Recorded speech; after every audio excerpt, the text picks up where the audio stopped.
Excuse me. Okay, so how it's going to work today, I'm going to go through the sections. I'm going to highlight the most important problems and work through the areas that students find difficult, as well as knowing that you haven't covered all of this content. So I'm going to go into some content a bit deeper than others, as in more depth than others. Yep, page 86, good point. Thanks for that. So we're going to go into some content a bit deeper from what you haven't covered.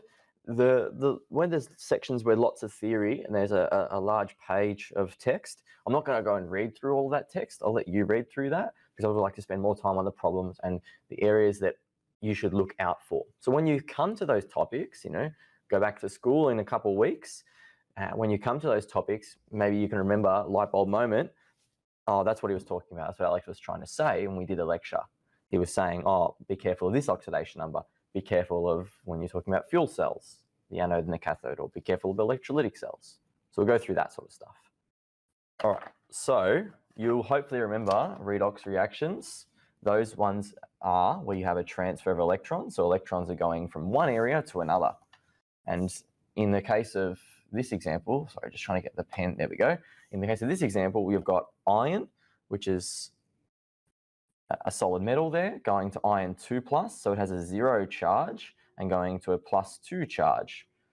On the right-hand side, there is electrons appearing, which means electrons have been lost in this instance. That's oxidation. So you should remember that from last year. If you don't, then yeah, you need to refresh your memory on that one there. The opposite's true with the electrons on the other side. So here's an example of copper. So here's a +2 charge. And then there's 2 electrons which are gained because they're on the left-hand side. And then it goes and forms solid copper. Some of the mnemonics, so if you haven't used a mnemonic, it's a really helpful tool of remembering things because it's like an acronym. You put them together. Page 87, I think, in your 86 in your text. So we're on page 86, I believe. 87. Okay. Get rid of that. Where's my eraser gone? There it is, 87. Okay, so a mnemonic is a really helpful thing. There's so many terms to learn in VCAA. If you do biology, my goodness, there's heaps of terms. So mnemonics are really helpful terms, acronyms. There's a fancy word for an acronym, but they're also a memory device. All right, so use those to help you. Oil rig. Oxidation is the loss of electrons, and reduction is the gain. Oil rig. That's a helpful one to remember what's occurring in each. Because then when we get to these terms, now we've got oxidant, which is sometimes called oxidizing agent, as it is in the first written in the first line here. So oxidizing agent, that's something that causes oxidation or oxidizes another species, but itself undergoes reduction. So an oxidant is reduced or undergoes reduction. So it says that there. And that gets confusing when you're trying to remember all those words. So yeah, that's why oil rig is helpful. Reductant is the opposite of that. So reductants undergo oxidation but cause reduction to occur.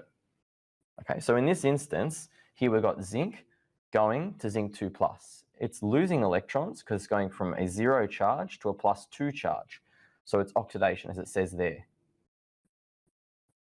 That is the reductant. The zinc is the reductant because it's causing the gain of electrons, but it's losing electrons itself.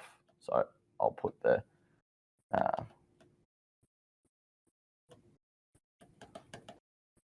and then in the case of copper 2+, that is undergoing reduction because it's going from a +2 charge to a 0 charge. And I'll come to how we get to those charges if you don't remember. And that's called the oxidant because it's causing what? What's it causing? Just testing if you've heard anything I've said. What's the copper causing? Copper's causing reduction, or copper's undergoing reduction. Yep, undergoing reduction, and it's causing oxidation. Yeah, awesome. So I'll probably ask 2 questions there.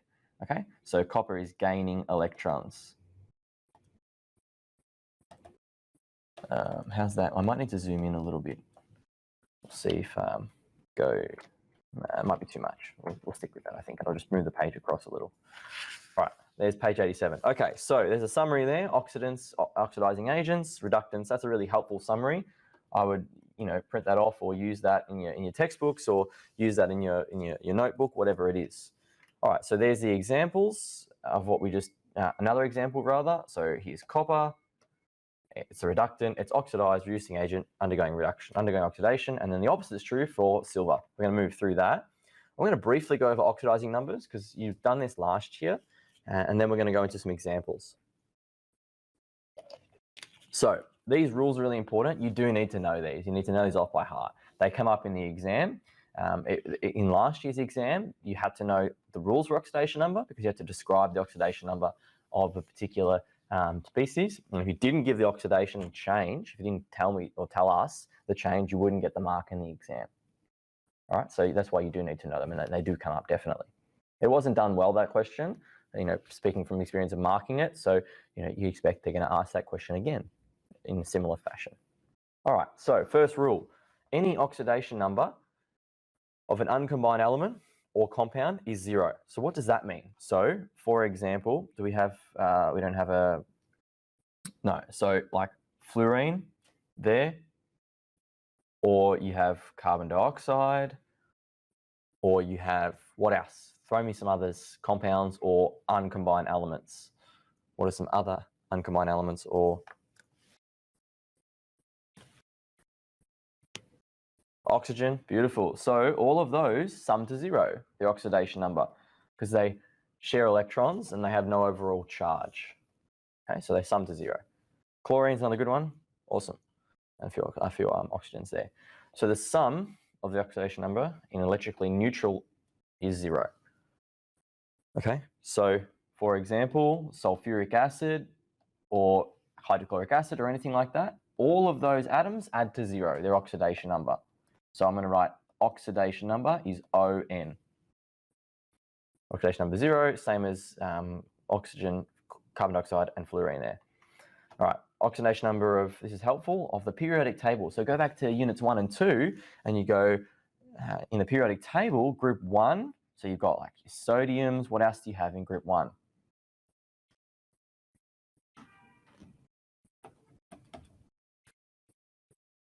What else is in group 1? The periodic table. Hydrogen, yep. So it's going to be a +1 charge, same as a sodium ion. It's going to be a +1 charge. Lithium, potassium, yep, awesome. Okay, so all of those are going to have oxidation numbers equal to the group that they're in the periodic table. So now you have to remember less.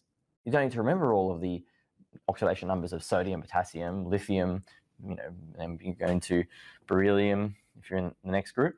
You don't have to remember the oxidation number of magnesium or calcium. You know that they're in the second periodic table, or the second group rather, the periodic table. And you know that because you have a periodic table in front of you with the exam, and you can work that out. All right, oxidation numbers of aluminium, therefore +3. Oxidation number of compounds of fluorine, right, it's -1. So always fluorine, because it's the most electronegative, it's always going to be the negative number in whatever formula you have. So it's the most electronegative element that we have. So therefore, it's going to be -1, or it's going to have the minus charge. Now, when you have hydrogen, we did say hydrogen is always +1. There are, of course, exceptions. So when they're with metal hydrides, so what that's saying is you've got a metal and a hydrogen, then the hydrogen goes and has a negative number. So the hydrogen becomes a negative, right? And it's going to be -1. So sodium hydride, or if you had anything else like lithium hydride, then the lithium will be +1 and then a hydrogen will be -1. So you need to know that rule. Same thing goes with oxygen. Oxygen's always -2, exceptions. There has been exceptions in the past. Okay, so oxygen's always -2, except when it's with a peroxide. So you can see peroxides are these ions, so H2O2. If you dye your hair, you use hydrogen peroxide. If you use bleach, you use hydrogen peroxide. Cool. I just checking the questions there.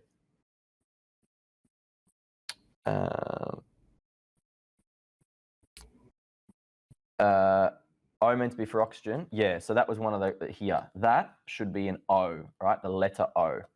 It kind of looks like a number, that should be an O, as in on your keyboard, you know, when you type and the 0 is literally right above. So just make sure that that's O for oxygen, all right? Now oxygen is going to be -1 in peroxide there, and the oxidation number in this one, OF2, is +2. Okay, so oxygen actually changes to a positive number. There's 2 instances where it changes from -2.